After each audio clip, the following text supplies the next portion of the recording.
Let us bring our panel up.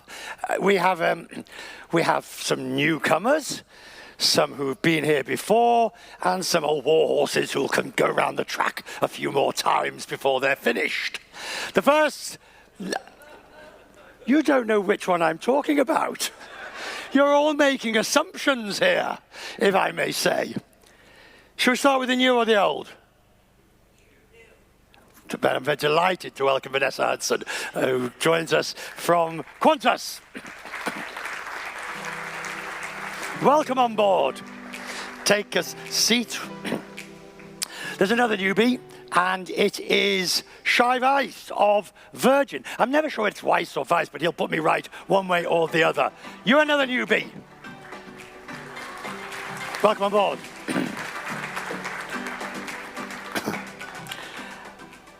Somebody who has been here before and certainly knows the rules of the game. Ladies and gentlemen, Scott Kirby of United. Sure. Welcome on board. You're there. And the Knight of the Realm. We're all waiting for an announcement from him, but we thought it might happen. But anyway, joining us today, Sir Tim Clark.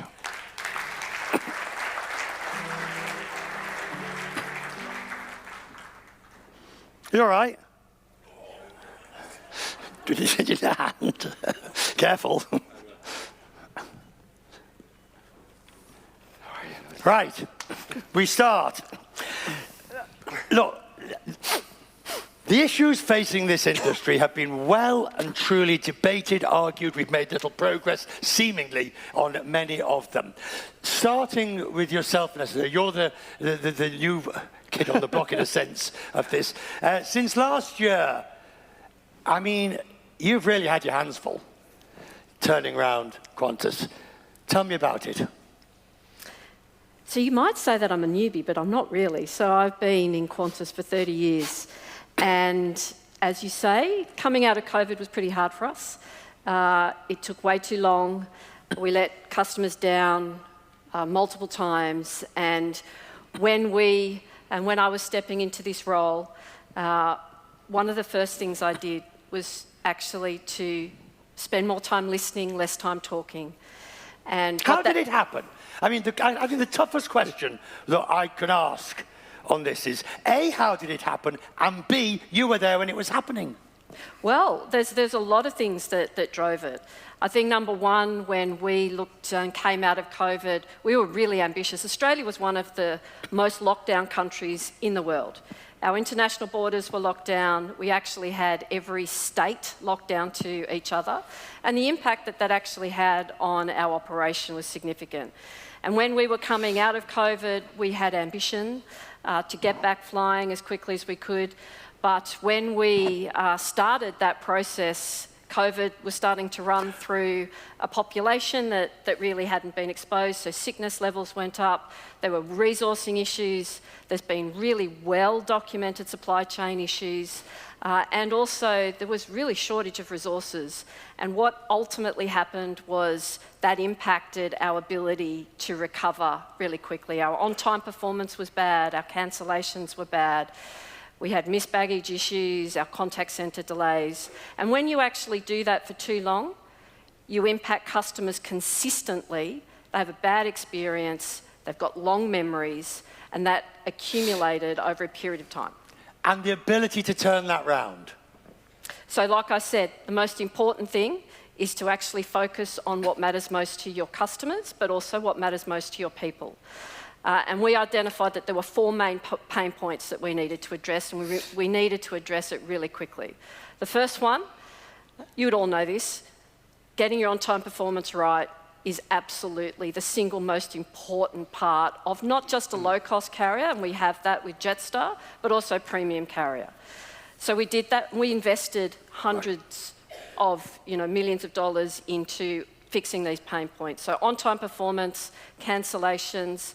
We also improved the quality of the in-flight service experience for customers. We're investing in that. We also made a conscious decision that we know that things are not going to go to plan. But when things don't go to plan, our focus now is to recover better than we did in the past. And then the final one was actually investing in loyalty. We know that customers spent a lot of money on their credit cards during COVID. They accumulated a lot of points. And we've just recently relaunched a major part of our loyalty program that enables our frequent flyers to fly where they want, when they want, in the class that they want. I can feel the rest of the panel in sympathy, recognizing individually different aspects of what you're talking about. There but for the grace of God go I. Would you agree? Totally, absolutely. What do you want me to focus on? You choose. Where should I go? Look, for us, the journey of the last few years has been interesting. Recovery from COVID was, I would say, more complicated in the United Kingdom, especially given the fact that we specifically did not get any support from our government. And I wondered how long you were going to take before you gave it. Go on. But where we are today is actually 40 years of Virgin Atlantic. June 22nd, 1984 was the first flight. And I would say the thing that sets us apart from day one to today is the red thread that we pull forward our people. But you're part of Delta now. 49% of the, yes, and 51% owned by Richard Branson, and we are proud partners with Delta with a joint venture across the Atlantic. 1 in 3 passengers across the Atlantic will fly on Virgin Atlantic, Delta, or Air France KLM. Which you're now part of SkyTeam as well. Indeed, we joined last year after many years of being a Virgin. We decided that it was time for us to join an alliance, and the alliance of choice, of course, was SkyTeam, given the fact that our partners... It wasn't an alliance of choice. It was an alliance of necessity. Or convenience. Which is worse. You tell me. But, okay, so you've joined. Yes. And how's it going? It's actually going well. Today we announced three new co-chair partnerships, actually 2 with the alliance, with Saudia and SAS, which is interesting. But on the same announcement, like in true Virgin Atlantic style, we also announced that we're returning to Tel Aviv on September the 5th, and we are joining in partnership with El Al. So we put SAS as the Scandinavians in the middle, and we have... Yeah, well, that's just because they've, ditched Star and moved over because Anko decided he wanted to change partners. Look, that happens in aviation very seldom. I think it's the first time that somebody moves over from Star to another alliance. But like I said, today was a big day for us with the 3 announces. Scott, I mean, you're just going to let that go? Well, sometimes people like Coach better.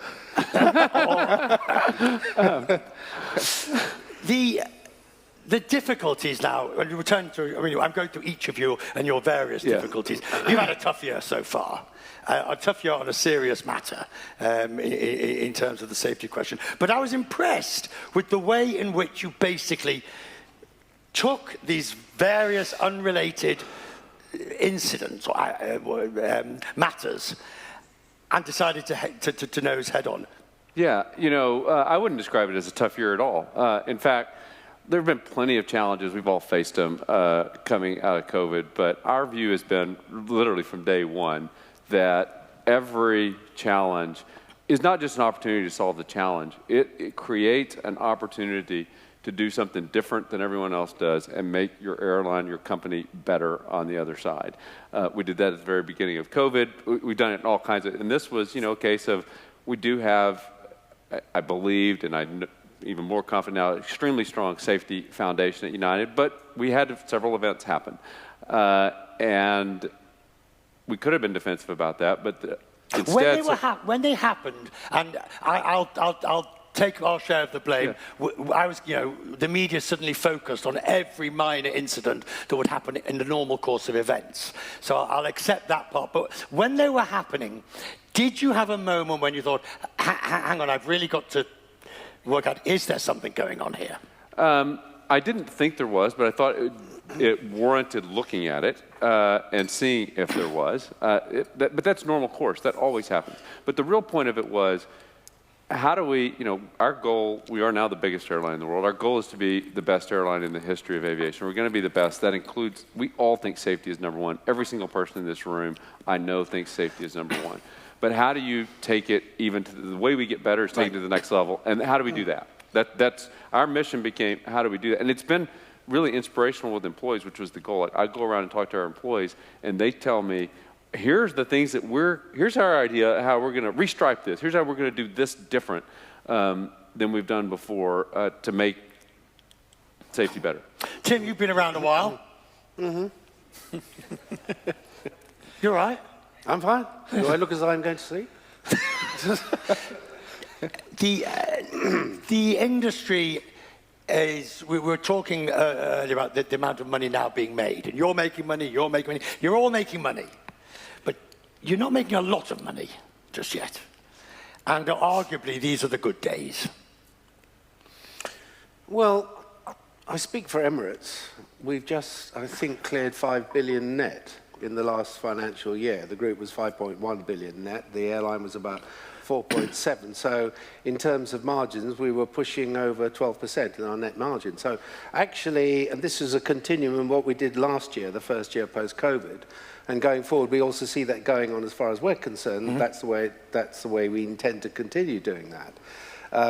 So you know, the way we've reshaped our business, the way the operating model has showed an amazing amount of resilience as a result of what happened in COVID, and the fact that the team of people got the airline to where it is today and where it needs to be in the future, gives us every confidence that the days of, now I'm not speaking for the whole industry, of low margins doesn't have to be the case. We can be as good as any other industry.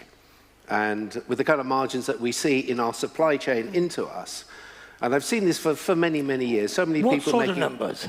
When you said the average is what, 3-point margins, 3.1? Well, I see no reason why the airline community shouldn't be up in the 6, 7, 8, 9% margins. I think that is something we can achieve. And you know, with the skill sets that we got at the top of the businesses now and the focus on these things, apart from as Scott says, it's safety, that's a given. I see no reason why the airline industry should not reshape itself, rethink itself into an industry that is as good as the best in the business in other industries. I just don't see why that should be why we should continue to be plagued with low margins, balance sheets. Because you always have been. I know, but what I'm saying is, interestingly enough, the industry post-COVID has always demonstrated enormous resilience. And it's shaped itself, as Scott said. You know, they got going as quickly as possible, right? There were bumps in the road, but actually he got his business back to where it was, and I'm sure Vanessa will do the same with Qantas. And I think you're seeing the beginnings now of a new era for the airline community, and I hope it lasts. There's nothing for certain, but actually people are starting to produce some really good results, and we should watch that carefully and learn from it. I think the industry is resorting into, this is true around the world, certainly true in the United States, airlines that are focused on customers and everyone else. And if you're focused on customers, you're going to succeed, you're going to have good margins. And if that's not your top focus, you're going to have a hard time competing with airlines that are. And Sir Tim was one of the leaders in that the last 30, 40 years in proving that works. But the margins, what will your margins be? Our margin last year was 8%. So we're essentially back to where we were pre-COVID with all the challenges that existed in global and U.S. aviation last year. Yeah, look, I mean, I agree with Sir Tim and also Scott. You've got to focus on the customer. We have both low cost and also premium airlines, and if customers are not getting value for money, that's where trouble sets in. So that's got to be first and foremost. You've also got to focus on your people, because customers to us say the reason why they fly Qantas is because of the service and the experience that they get when they're on board. And we should be proud. We are proud of being as profitable as we've ever been in our history. That is driven by a number of things. One, it's driven by delivering to customers, but two, it's continually to challenge ourselves to find ways of driving efficiency, driving productivity. We did an enormous amount of work during COVID to drive efficiency across our business, but it's also about looking forward to the next phase that we're in now with the new technology that's coming, new aircraft with new capability. We are able to fly routes that we can't fly today. We are able to do that more efficiently with less fuel, but also that's going to drive better emission outcomes. And sustainability is the next big challenge for aviation. And I think being fit for that and having an efficient business is really important. Now, there's a lot in that. Let's just let's talk about, first of all, the supply chain issues that are happening at the moment. In some shape or form, they're affecting all of you. Absolutely. Yes. And they're affecting your growth. To some degree. You know, we're in a... The real thing that is affecting our growth is the position at Heathrow. You know, this is a slot-constrained airport. Oh, we'll get to Heathrow in a minute. Just as I got started. Willie's looking at me. He's expecting me to give a line on Heathrow. Willie has famously said to me, we will both retire and be dead before you get a third runway. That's not a problem. But forget that Heathrow for a minute. Yes. There are other bigger airports being built. Yes. Hold on, please. I want to talk about deliveries of the constraint that now is hitting you. How is it hitting you? Yes, and I was going to say, you know, we're in a relatively fortunate position that our stream of planes is relatively secure. You know, we have 17 787s. Those have been delivered over a decade ago, and our growth now is on A339s and A350s. There has been a bit of slippage, but overall, we're very much secure in the positions we have. You're really being hit hard, Scott.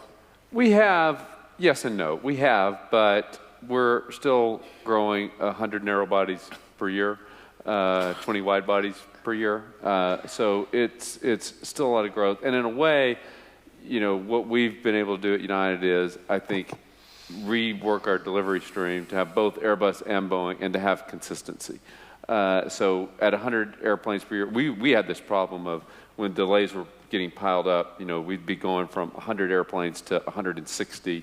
You know, it's really hard to manage an airline like that. And so getting that 100 narrow body consistency, and I think we'll be there plus or minus 10, it creates a lot of advantages for us. And the truth is, like, it creates a competitive environment that's pretty good. You're sounding so reasonable about it. Don't you want to sort of get pissed off? Well, it doesn't help to be pissed off here on stage. There may be other places it helps to be pissed off to make a difference, but focus on doing things that you can make a difference. Right, I suppose that's true. But Vanessa, the ability to plan just goes out the window, doesn't it? Well, it doesn't go out of the window. I mean, we operate in an industry that is challenged all the time. And I think one of the things that we can reflect on is the agility that we developed in managing through COVID. We're now applying to everything that we do. Being a partner, having good relationships with Airbus and Boeing, being transparent, being upfront. How can you have good relations with people or with suppliers who are ruining your plans? I wouldn't say, look, I wouldn't use the word ruining. We actually value flexibility. We value the honesty and upfront. We will absolutely show our displeasure if there are issues, but it's a quid pro quo as well.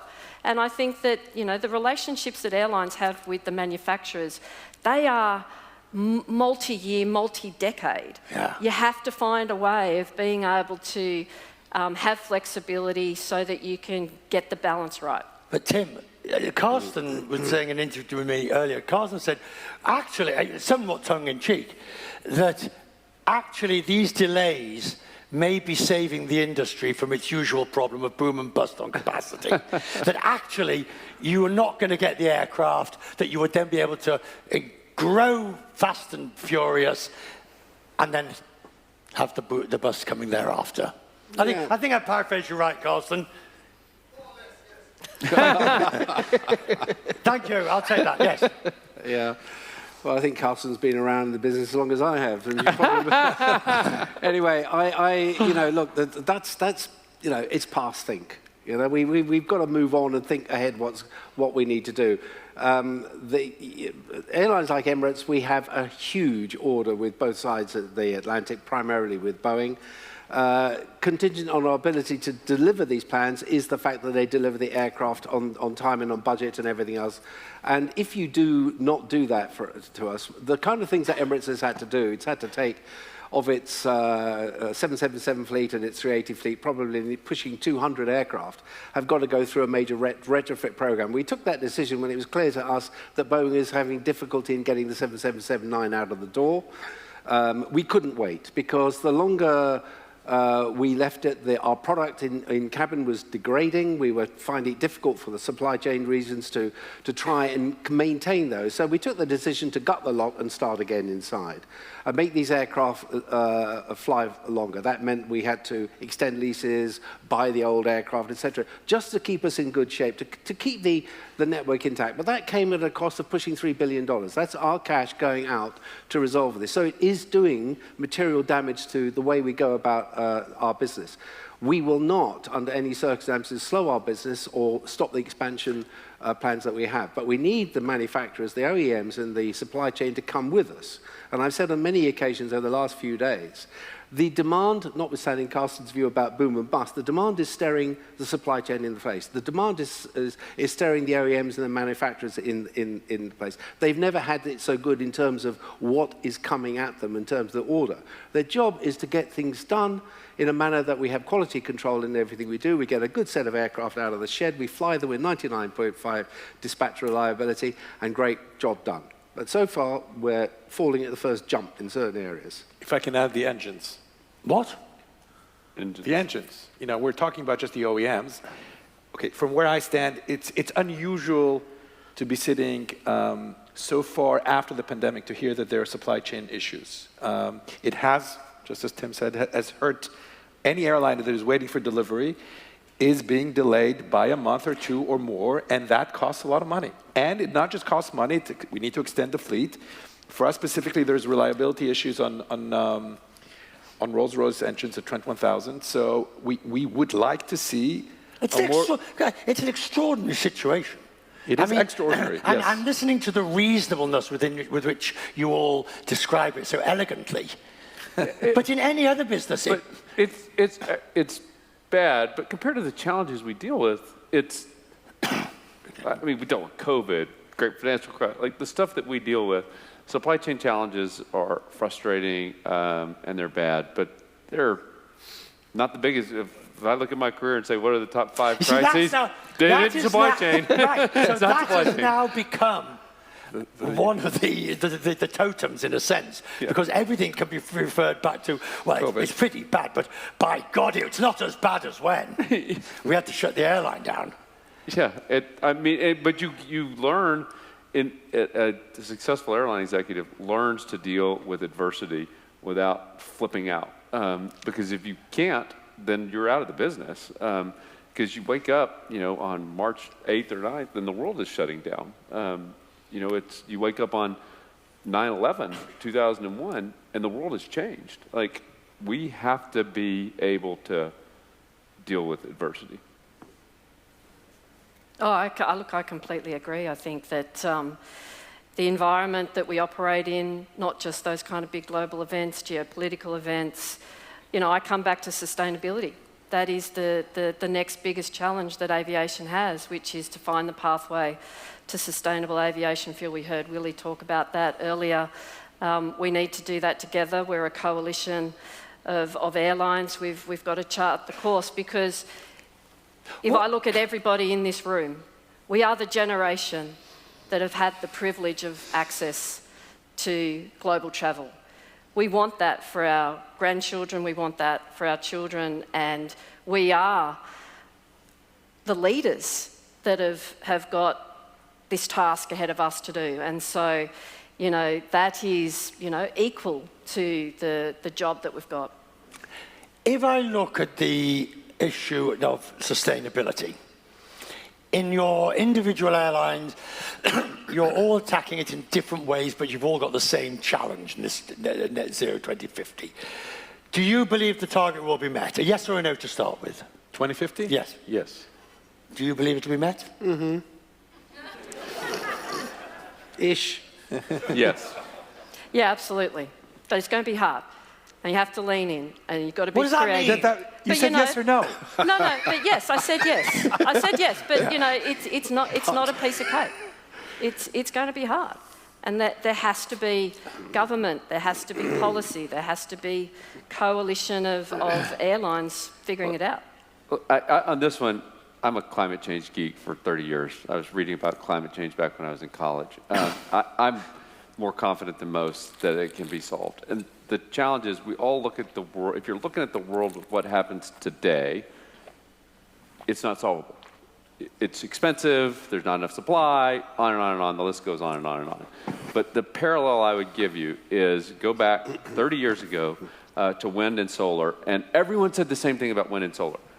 Way too expensive, can never compete with coal and nat gas, supply chain, it can never be real. It's cheaper to produce a megawatt of electricity with wind and solar now everywhere in the world than it is through coal or natural gas. And the reason is because there was a lot of investment, a lot of government policy, a lot of carrots that drove it, a lot of investment, and the costs came down dramatically. That's what we have to do. And I've got the data at United. You just plot the wind and solar growth and cost curve, and by the time we get to 2050, we have more than 100%. So if it just follows, well before we get there, if it just followed the same curve, we just have to invest and drive the cost down. I mean, it's a great opportunity to say that we've actually shown on November 28th last year, we flew the first flight across the Atlantic, 100% sustainable aviation fuel. Of which you can't get any more. That is exactly the point. What we're trying to show is that if it is made, all of us will fly it. And now we need the political infrastructure to make sure that the incentives are there, just as Scott said, for investment to flow to create sustainable aviation fuel. Only 0.5% of the fuel made today is sustainable aviation fuel, and 10% is the target for 2030. But this panel is a good example of the divergence of political will at government level between the United States with its carrot, the EU or UK with its stick, and Australia, which hasn't fully come out one way or the other. That's right. That's why we've all got to be, in the conversations. We need to be demonstrating the opportunities that exist. Tim. And that's why it's ish. Because, I don't think there's anybody in this room who is not minded to fulfill what we're trying to do, the 2050 net zero, whatever it may be in emissions. But it requires so many players to come into the mix and on the same page at the same time doing the right thing. What we're finding is a splintering of the thought leadership in the way we go about sustainability and its application. This is driven by politics, it's driven by socioeconomics, it's driven by a number of other things. All we need to do, and as Scott says, if you do the maths and look at what we did in the early days and where we are now, if 30% of global electricity is produced through sustainable sources at the moment, that's not to say that you couldn't scale that. We are a little bit more complex in our industry simply because the substitute for fossil fuels that drives everything that we do at the moment is not readily available. But we can do an awful lot of things. We talked about sustainable aviation fuel, we talk about feedstocks, we talk about the refining capability, the investment needed to go into that and all of that. But at the same time, around us, outside our industry, there's an awful lot of good going on. I don't think that message is getting out. You look at the way the... Well, a question that's just come to us from, how do you deal then with the upcoming pressure from climate activists like Extinction Rebellion to stop oil, especially in Europe, where there are more violent processes expected against airports and airlines? Well, I think we are not messaging as we should do. I mean, there is a really good story to tell, already there is. And these people either don't want to hear it, won't hear it, and they'll continue to do as they are, irrespective of reasonable and rationale. There's a really good set of metrics out there which is saying that we're moving at pace in the global economy to decarbonize, not just in aviation, but in every other walk of life.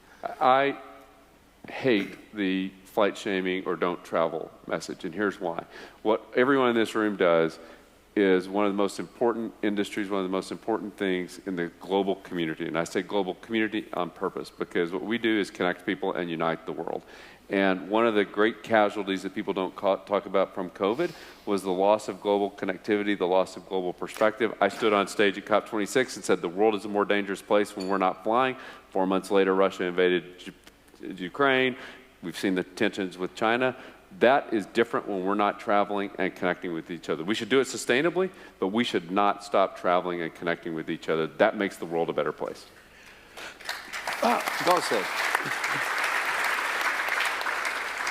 I guess my only perspective on this, if you ask me about the 2050, I said yes. If you ask me about targets for 2030, I would get more nervous. And that's where the political will of this group... Right, but to this point that Scott's talking about, the activism and the increasing activism against it.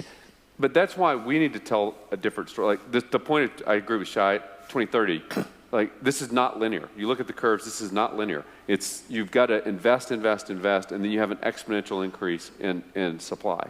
And we shouldn't hide the ball, we shouldn't pretend that it's a short-term solution. It takes investment, we're doing it, and we're starting down that, but it's gonna take time.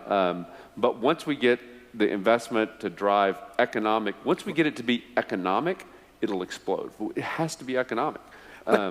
Okay, I accept it has to be economic, but the different ways in which it's being prosecuted means it will be more difficult. So when you talk about the different ways, here's the difference in carrots versus sticks. When you have the carrot regime is 100 times better because it drives investment, fundamental investment, and then the investor wants to drive the cost down. Their motivation, they're getting a certain amount, is drive. If you use sticks, the investor's motivation is go to the airline and negotiate today's price and get a very high price. And then if I drive the cost down, it's all profit margin for me. The sticks drive high cost production. The carrots drive low cost production. Scott, the carrots are the only thing that will work. You should try running an airline in Europe. I know, Europe is a lot tougher. I tell Carson every time I see him, I don't know how you do it in Europe. With that in mind, are you confident that we'll make the targets? I've come down a bit. The targets being the 2050 targets. Yeah. Again, the longer we go, there's 25 years for the targets that we've all set ourselves, the net zero. I'm actually more confident in the long run, right. And in the short run, I am not confident. Turning to infrastructure and the ability to build. Sorry? Ask somebody that's not in the United States. That's exactly. Yeah. Tim, when are you moving to your new airport? Oh, hopefully within 10 years. What stage is the airport at? I think they'll start the major groundwork in about 2 or 3 weeks in early July. And how long was the planning process? The planning process for getting this thing in place? How many years? Not long? Well, look, the build is 10 years. The actual execution from October 22, when we decided to really get to grips with it, and the decision that the government took about 2 months ago, 18 months. How's the third runway doing at Heathrow? Not as healthy. But you know, yesterday I was speaking to some of my colleagues, and I made a prediction which they didn't like, that most of the people in the room would not be alive to see the third runway in the United Kingdom. They took me literally, and I just want to taper my comments on this one. I didn't mean it literally. But the third runway is off the agenda, and even if it started, the planning process in the UK, for every month that Tim has, we probably have a year. So it would take probably 10 to 15 years of planning, plus 10 to 15 years to build. Wow. Unlucky. You're building a new terminal and a runway. And a runway in Perth. The most isolated city in the world. Admittedly, let's give context to this. Your predecessor sort of almost went to war with the airport over it, and it has taken some years to settle the disagreement. Was that a priority, in a sense, for you to really get the Perth hub sorted? Well, absolutely, and you know, I think if I were to say with regard to disputes that we've had with airports, in the past, they have been warranted. And in the past, they've been warranted because I think airports and airlines sometimes find themselves on completely different objectives and misaligned. And where things were unlocked with Perth, which I think was a great outcome for us, was one, it is a Western hub for us on Australian mainland. We know that we've been incredibly successful with Perth, London, and our customers love the seamless connectivity that they have in Perth. That coupled with new aircraft that are coming that have got a better range that can enable us from Perth to access more markets, gave us the opportunity to work with Perth to actually say, with growth, with value that an airline can generate, and also with value that an airport can generate, you can do deals, but you've got to come to the table to find the common ground. Who's picking up the bill? Well, the airlines collectively will be paying for the airport over time. Yes, there will be a higher cost for Qantas, but we will also be growing. And that is going to enable us to generate net incremental improvement in earnings, including the cost of the terminal and the runway. So I wouldn't be saying that this is coming at a cost to the consumer. This is coming from the ability to grow. But the ability, obviously, both in Perth and the new airport in Sydney, shows that you can get major infrastructure projects even in developed markets. But it takes a lot longer and it's a lot more painful. Well, and you need to find the win-win. Airlines cannot just keep taking cost to the bottom line. We've just spoken about how fine margins are. Airlines have to be working with partners, OEMs, airports, everyone, to find how to unlock value. And that is about through growth, that's about adding value to the customer, but it's also about finding productivity and efficiency. You see, you've had congestion problems at Newark, and Newark is essential to your entire operation, as I know. What would you like to do at Newark that you can't? You know, actually, Newark is now running the best it has, essentially in history. Right, we had to cut back. But the key is, there's one set of parallel runways. It can handle about 77 operations per hour.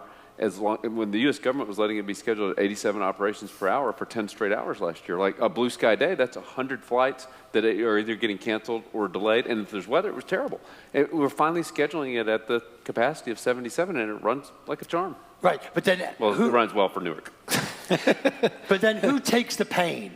Who, in terms of, because you're obviously the dominant carrier there, so when it comes to reducing the flights, that's the wrong way to think about it.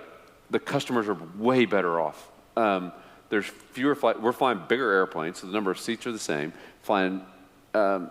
There's fewer flights, so you could argue there's a customer impact.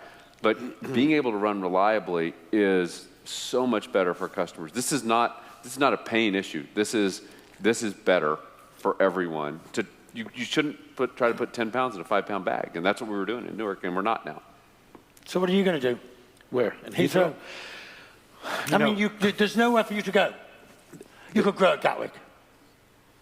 Never say never on Gatwick. You know, we, of course... how can you say that? You started there. What do you mean? That's exactly. So, yeah, exactly. 40 years ago to Newark, it was our first flight. We're constrained at Heathrow. We did buy slots and were awarded slots based on remedy at Heathrow. But, you know, growth at Heathrow is very difficult. We're going to operate, the airport will operate about 82 million passengers. They can grow to 100. And at that point, it's at the seams of what the operations, and we're going to have to think of other opportunities to grow for Virgin Atlantic. Which is what? We're going to have to think about it. Right. Let us know when you've thought about it. Yes. Do you listen to this with some amusement? No, I have a great deal of sympathy with the airline community. Yeah, but you're landlocked. No, look. What do you mean landlocked? I mean the airport, which is why you're moving off to... yes, we have the great fortune to have a government that is minded and understands the criticality of the aviation sector.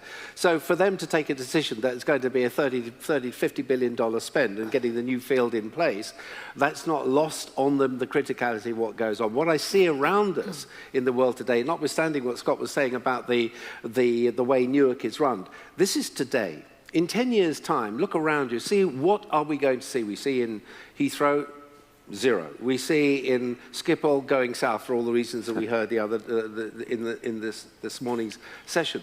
Time and time again, you look around, you roll it 10 or 15 years, and where are we? Are we going to be more of the same? So how are we going to deal with the huge compression that is going to be forced on the industry, given that, you know, we've got away from the ultra-large aircraft, the 380s, we're going down into smaller twins and a lot more narrow bodies coming along to occupy very, very precious slots in airports that don't have enough capacity even today. We have night jet bans coming and we have curfews being looked at a lot more seriously and possibly even being extended. We have the difficulty of the air traffic control community to step up. We've seen it in the US. We've heard Willie talk about He's painting a very pretty picture. Well, I'm just trying to sort of gradually persuade Airbus to build a new 380.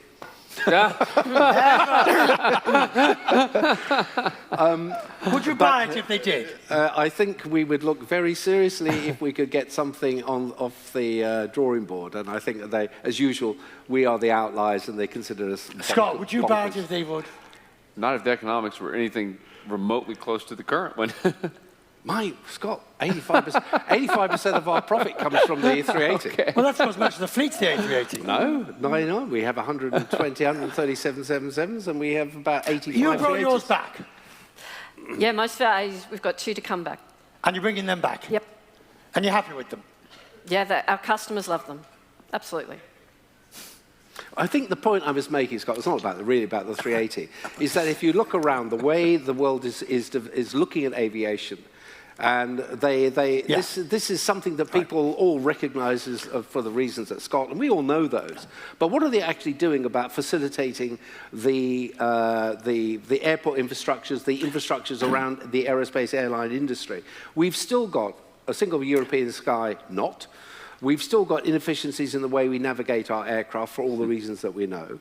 And yet the same governments are very, very vocal about what they need to do with sustainability. Right. But when it comes to investment in the airports themselves and trying to attract and doing the right thing, there's a big mismatch.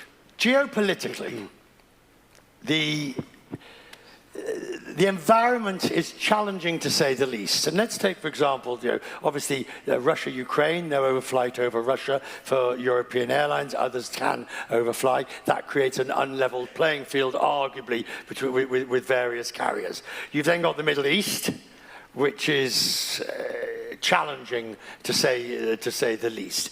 You've got greater constraints between the US and China, politically, diplomatically, and you've got the US election to throw into all of that.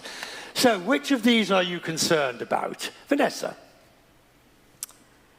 I think I'm concerned about the effects that the geopolitical environment has on demand, where customers want to travel, what they feel comfortable travelling about.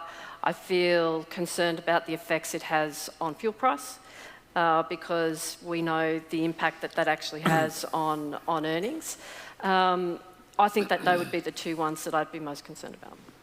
And for me, I think it's about globalization versus the retrenchment towards a more isolationist environment. There are 1.4 billion people voting this year. It's not just the US, it's India, it's Mexico, it's the United Kingdom. There are many, many places which are of significance. This industry is built on connecting the global world. We need a stable world, and I'm hoping that the elections will yield better outcomes than we currently see them. What? Sorry, have you been drinking? No, actually, no. You're hoping, but you're not expecting. We don't run the company or the airline or this industry based on hope. But it's not entirely clear to me that everything is going in the wrong way. There could be some good outcomes coming from this.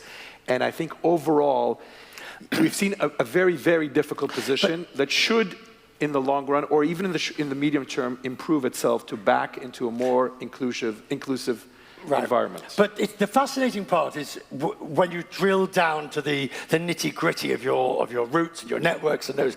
You were telling me, Scott, about earlier, the ability to fly from West Coast to here requires overflight of Russia, at least to make it economically viable for yourselves. Therefore, it's not. These are real problems that hit you every day as a result of geopolitical issues. Yeah, geopolitics is a risk for us. But on the U.S. election, here's what I would say. He went straight for it. Well, you asked, so and I thought about it while everyone else was talking. So it's going to be frustrating and entertaining at the same time. But also, you know, as an American, I would say I have, and I think we should all have great confidence in the institutions, the bedrock of the U.S. And we have a lot of noise, and there's lots of histrionics, but those are strong. And the country, by and large, wants to do the right thing, believes in doing the right thing, believes in being a global player. We're not perfect, and I know we make people angry at times with things that we do, but I have great confidence. We'll have some drama along the way, but great confidence that we'll be here and attempt to be a genuine part of the global community. This time next year? Forever. Right. Let's have a question from the audience. Anyone got a question? You have one. Anybody here? Look at that. Room full of highly educated, intelligent, articulate people. And there isn't one question. Gosh, they're all frightened. You've scared them. You're hard to compete with, Richard. Sorry, are you scratching yourself, or have you got a question? There we go. Yes.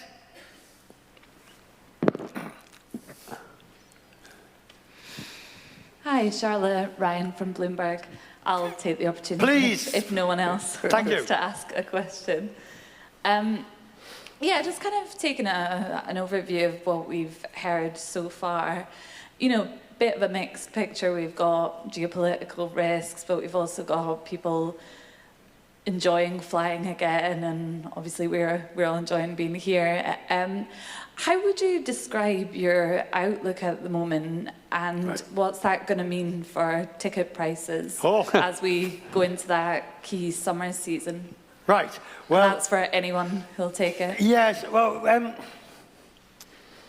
there's a bit of history here about talking about those areas, which means that if the General Counsel of IATA will launch themselves at me, so I'll paraphrase, if I may, the outlook for how you see it for the next months.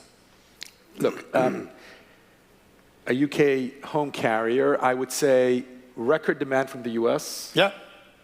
Record demand in what we call premium and upper class, so the more affluent passengers. But in the UK specifically, in the economy, we're seeing a bit of less robust demand, but a strong summer overall. Right, but it'd be far more serious if you were seeing a bit less robust demand at the front. Absolutely. You'd be far more worried about that. Yes, but which tells us that there is a bifurcation a bit in the prospects for individuals. Vanessa? We're optimistic.